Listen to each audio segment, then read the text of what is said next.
So, you've got a pool in North Carolina, or you're thinking about getting one. You've probably heard about the fence code. And yeah, it can feel like just another rule, more government red tape. But here's the thing, those numbers, those specific rules, they're not random. They are a carefully thought out plan to protect the people you care about most. Let's really get into the why behind it all. You know the scene, right? It's a perfect summer day. You got the grill fired up, music's playing, the kids are splashing around in the pool. It's just perfect. But we all know how fast things happen. The phone rings, someone's at the door, you just turn your back for a second. And that 1 second, that tiny lapse in attention, that's exactly what the North Carolina Pool Fence Code is designed for. This number, it's a tough one to talk about, but we have to. 2. On average, that's how many young kids, usually between 1 and 4 years old, tragically drown every single month right here in North Carolina. And the vast majority of these awful incidents, they happen in backyard pools, a lot of times with adults just steps away. So this isn't some distant statistic. It's a local problem that the code is trying to solve. Now, beyond the heartbreaking safety reasons, there's a huge legal reason for a compliant fence. It's a term called attractive nuisance. Basically, the law sees your beautiful, inviting pool as something that's naturally going to attract a curious kid who's too young to understand the danger. And what that means for you, the homeowner, is that you can be held liable if a child wanders onto your property and gets hurt. It's also why your homeowner's insurance policy will almost certainly require a code-compliant fence. They know the risk. Okay, so that's some heavy stuff. The question is, how do we create a backyard that's truly safe? Well, the answer isn't just one single thing. Safety experts talk about creating layers of protection. And it's a really powerful way to think about it, moving us from just worrying to actually doing something effective. I just love this analogy. Think about it, right? One biscuit might be kind of flimsy, but a whole stack of them, that's solid. It's the exact same idea with pool safety. No single method is ever going to be 100% perfect. But when you start layering them together, you build this incredibly strong, resilient system of protection. And these layers really break down into 2 types. First, you've got the active layers. These are the things that need you to be directly involved, keeping your eyes on the water, getting the kids swim lessons, you knowing CPR. But we're all human. We get tired, we get distracted, and that's exactly why the passive layers are so unbelievably important. This is the hardware that's on the job 24/7, even when you're not. Fences, gates that close themselves, alarms, pool covers. They've got your... And here's the bottom line. While you being watchful is always the first line of defense, a proper fence is hands down the most important backup system you can have. It is the single most critical passive layer because it is always there, always on duty, providing that physical barrier when our human attention, understandably slips for a moment. All right. Let's get into the nitty-gritty.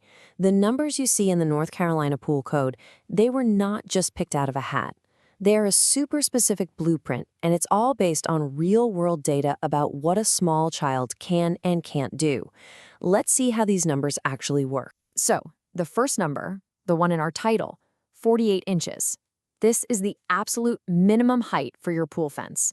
You can think of it as the foundation of the whole safety system. And here's the second key number. 54 inches. Now, this isn't for the fence itself. The fence is 48 inches high. This is for the gate latch, and it has to be way up at 54 inches to keep it well out of reach of a curious and surprisingly resourceful toddler. This quote just nails it, doesn't it? A fence isn't there to replace you. It's designed to be a pause button on danger. It's all about buying you those few critical seconds you need to notice something's wrong and react. And the data backs this up. Research shows a proper 4-sided fence can cut these drowning incidents by 50% or more. It's an absolute game changer. Okay, let's just run through this chart because every one of these rules has a really smart why behind it. First, that 48-inch height we talked about, it's specifically to be taller than a toddler can easily climb over. Next, the gap at the bottom of the fence has to be less than 2 inches. Why? To stop a little one from squeezing underneath. Then, the openings, like between the pickets, must be less than 4 inches wide. That's because a small child's head physically can't fit through a 4-inch opening. That gate latch at 54 inches high, That keeps it out of reach, even if a clever kid stands on a pool toy to try and get to it. And finally, and this one is huge, the gate has to be self-closing and self-latching. This one simple feature removes the biggest risk of all, human error. It means you never have to ask, wait, did I remember to shut the gate? It does it for you every single time. All right, now we're going to tackle a question that honestly trips up a lot of homeowners. What happens when a wall of your house is actually part of the pool barrier? What do you do about a door that opens right out onto the pool deck? Or maybe a screened-in porch? So if any door of your house opens directly into the pool area, the code is crystal clear. That door now counts as a gate. It has to have its own safety features. And seriously, overlooking this one detail is one of the most common reasons people fail their pool inspection, which just means frustrating delays and more money. So what do you actually need to do? Well, you've got two main options here. First, you can install an alarm on that door. It has to go off within 7 seconds of the door being opened, and it has to be loud enough and stay on until someone physically turns it off. Your second option is to install a self-closing device, something that will automatically and reliably pull that door shut and latch it every time someone goes through. Your local inspector is going to come looking for one of those two things. And this really just brings it all home. When you see the logic and the real-world reasons behind these rules, you realize what the code really is.